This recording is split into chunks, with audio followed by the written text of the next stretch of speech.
Chloe, Mhm. what would your reaction be Oh, fuck. if I said that you were a Wally? Uh, I mean, I'm too entrenched in the nonsense, so I'd be like, "You called me a what?" Rude. It didn't occur to me that, Yeah. I think a lot of people on this side of the Atlantic probably don't understand what the term "Wally" is. Well, it's that thing of over here, Where's Wally? Mhm. Is a series of Yeah. books, and over there it's Where's Waldo? Yeah. And I get it. It's just it's one. I mean, we'll discuss this on this episode. It's one of those Britishisms that doesn't really travel, and yet you've got it in a strip where Judge Dredd, where it's using lots of Britishisms, but in the context of America, where they don't really make an awful lot of sense. Anyway, on Anyway. this episode, Earthlets, we are going to be talking Wallies, specifically the Wally Squad, the Yay! undercover judges of Mega City 1, where we will encounter corruption, we will encounter talking babies, and we will encounter the magnificent Dirty Frank. Because this is... In orbit every Wednesday.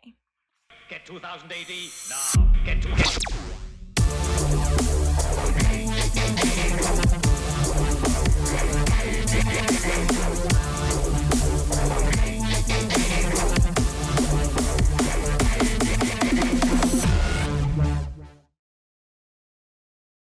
Borag Thung, Earthlets, welcome to In Orbit Every Wednesday. As always, I am your host, Molch-R. This is your host, Chloe, and this is going to be a tight half an hour because we got things to do of chatting about the galaxy's greatest comics. And we decided we wanted to do this because we're a big fan of the more kind of all the Wally Squad stories, but specifically the last 18 years or so. Yes. Of series, and we're going to get into that. So thank you to everybody who fed back on last week's episode, where we were talking about a very special comment section. So thank you. Always good. So yeah, we'll be keeping an eye on that for a future episode where we go back and reevaluate the list and just to pick a bunch of others to talk about. Fuck around. But on this one, we want to talk about the Wally Squad because it's one of those things where it was kind of an offhand, throwaway story. Yeah. From, I think, what was it, 1984 was the original Wally Squad story.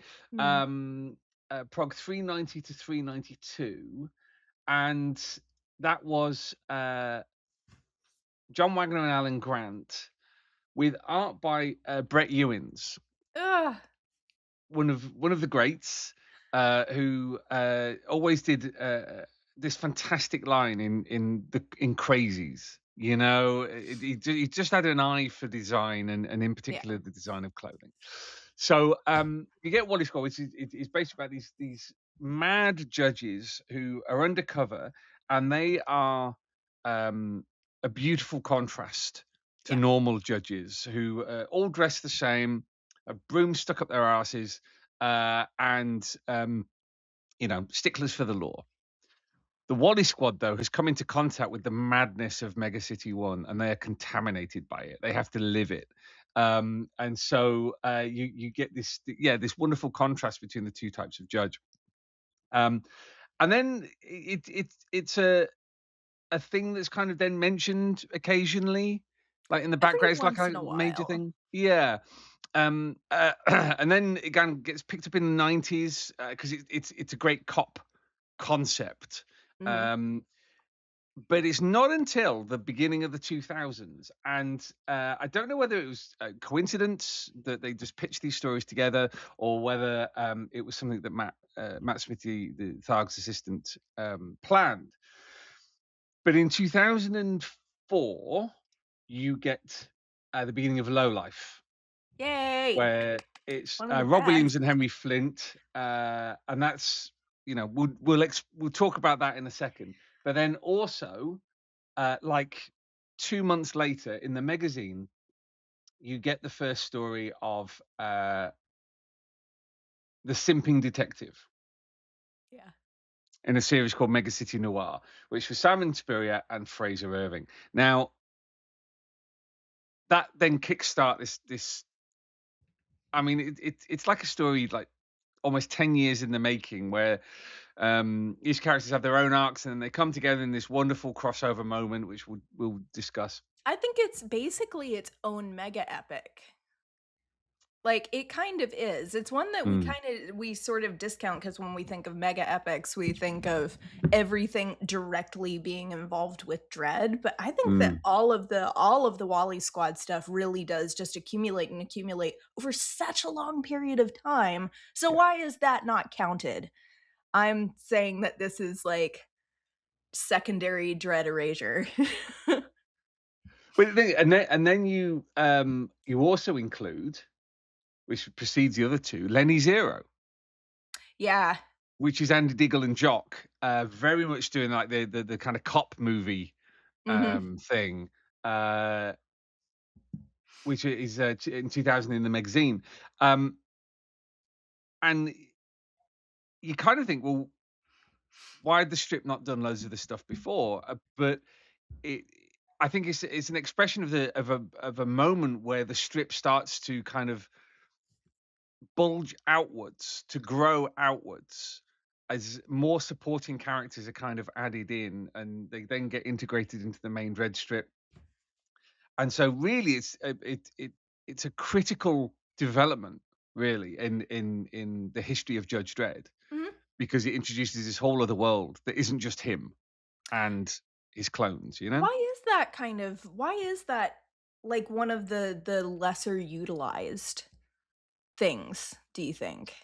Because we I get don't so know. we have so much Dread stuff, obviously. Mm. It's Judge Dredd. That's the name of the strip.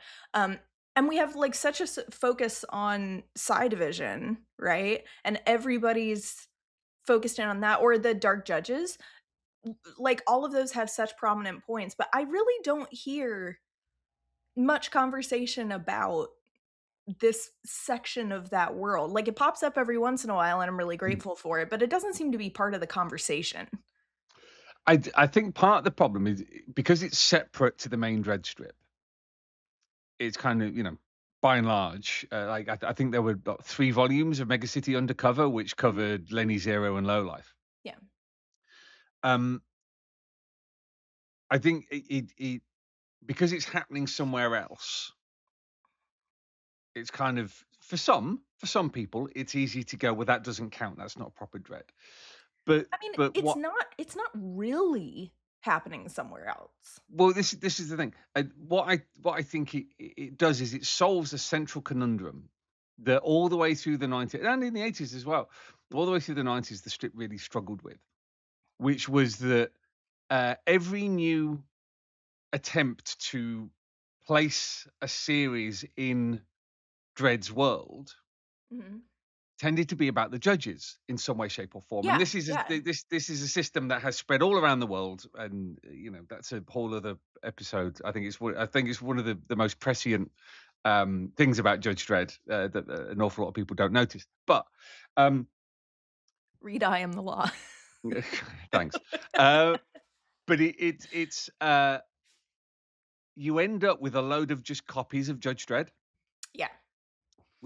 Slightly different flavors of him. But Yeah. what Cy Spurrier, Andy Diggle and Jock, Cy Spurrier and Fraser Irving and Rob Williams and Henry Flint did was they found characters who had a place in this world that weren't actually people of authority.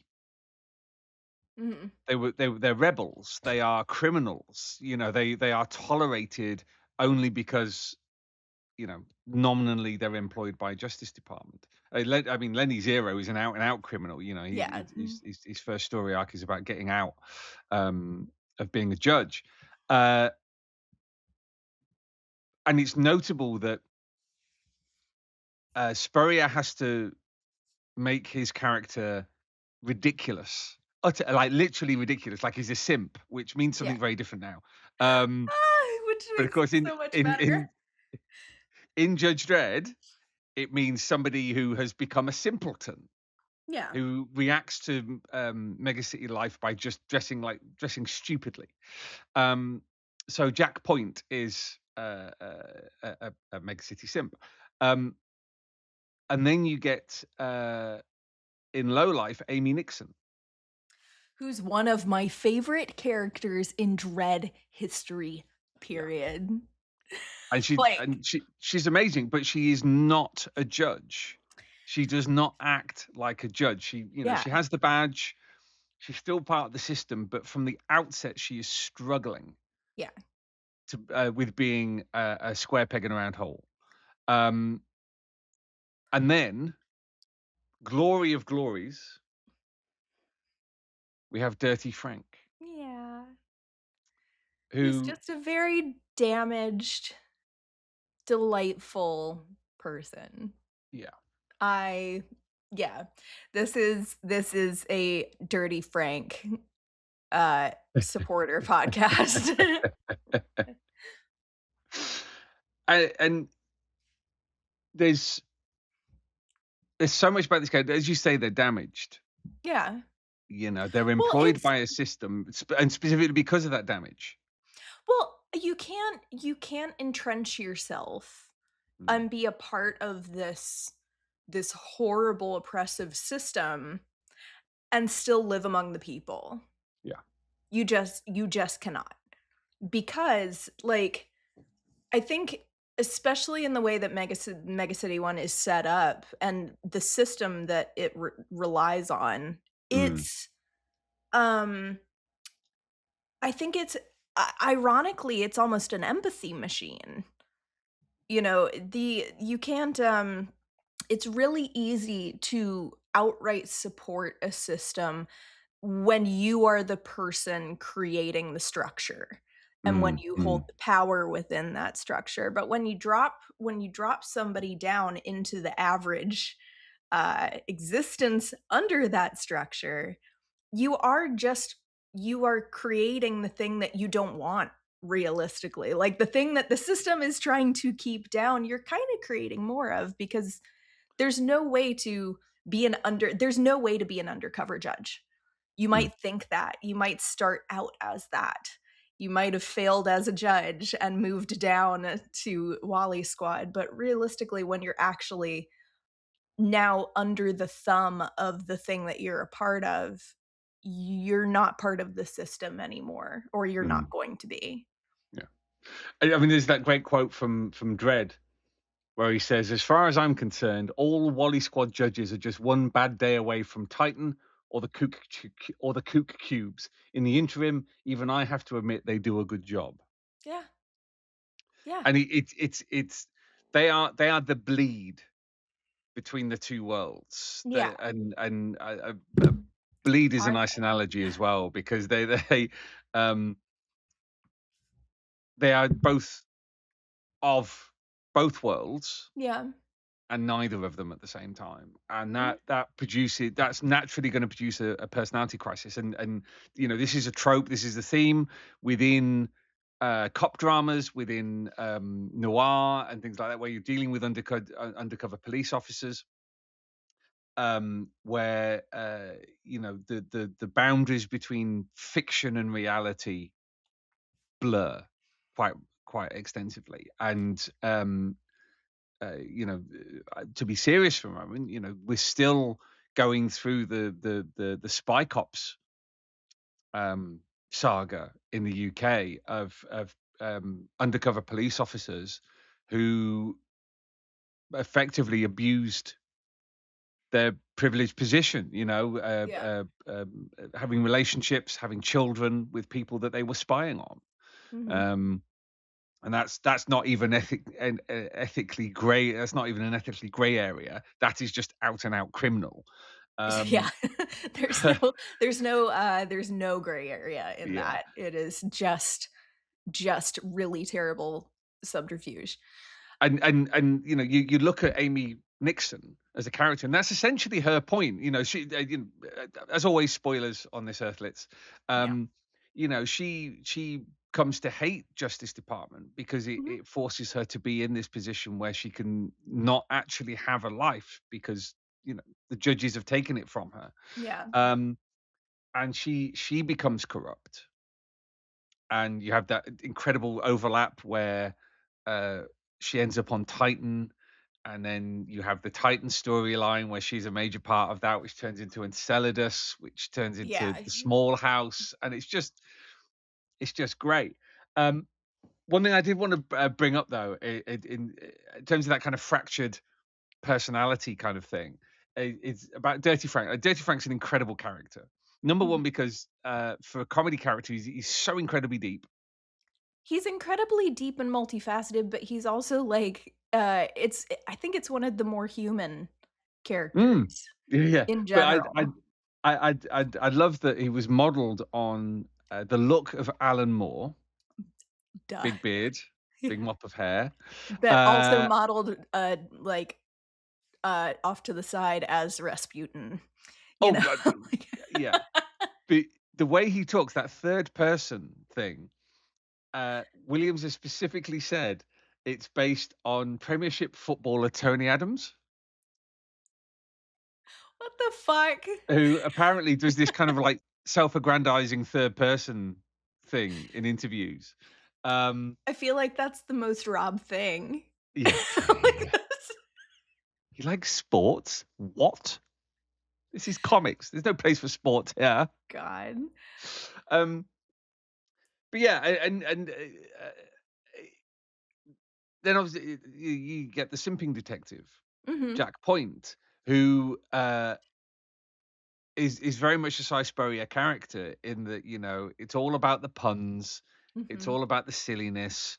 They couldn't Everything have put loops back anybody round. better on that character, to be honest. Yeah, and that kind of almost cross between Sherlock Holmes and like a Gumshoe. Like the first story is called Gumshoe, where it's like a what if James Ellroy did no, not even Sherlock Holmes. No, ignore that I said that. It's more James Ellroy and Graham Greene, that kind of LA Gumshoe, who everything works out kind of okay. Yeah. But a lot of it is by accident. A lot of it is to do with their wit and their sharpness and everything, you know. Yeah, it's but ultimately, charm-based bumbling. yeah. In this case, it's pun-based. Pun-based bumbling. Pumbling. And it like I was saying, it's so interesting that a relatively minor story then went on to create this big branching narrative. And of course, it comes together at Trifecta, which is one of the two greatest surprise reveals in comics history, to be quite frank. Yeah. It's Trifecta is for my money one of the top choices for like the big payoff within the Dread universe. And it's sorry, I'm really fit. You keep bringing up Jack Point, and every single time I read a simping detective story, I always go to a simping detective in 2026 is the guy that goes and spends 2 weeks actively hunting down your nudes. I mean, I think I'm for totally the British distracted. audience, and for the older British audience, you need to explain what simping is. Oh, so I mean, it's technically it still kind of has the same connotations, but if somebody is a simp in the new parlance, it is in the sense that you are made stupid and like mindless groveling beast, basically.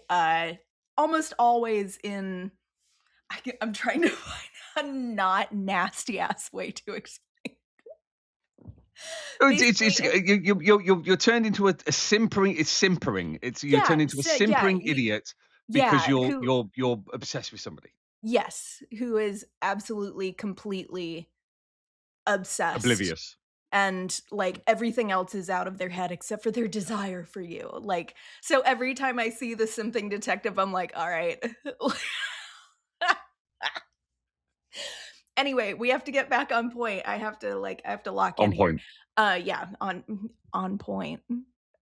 Oh, um, yeah, it's kind of complicated with all of these characters though, because it is the perfect little mesh between the seriousness of a Judge Dredd strip and Mm. the absurd comedy aspect. Like Dirty Frank is kind of the perfect, hub of that, because he Mm. is a ridiculous character. He looks like Alan Moore. He talks in the third person. He's always making these silly, crazy little jokes. He's, there's so many like visual comedy elements to it as well.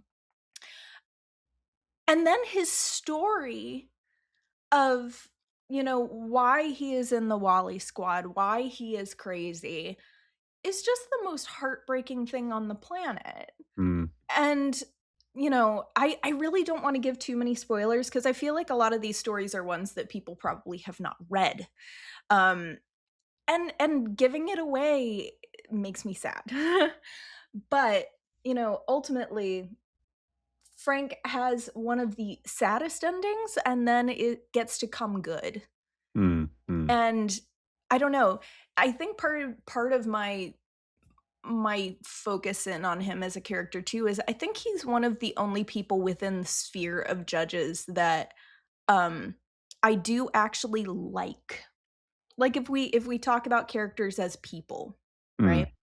He's one of the few that I genuinely like really feel for and like. And I feel like it's hard to find a likable judge character. Sure, we like characters, right? Obviously.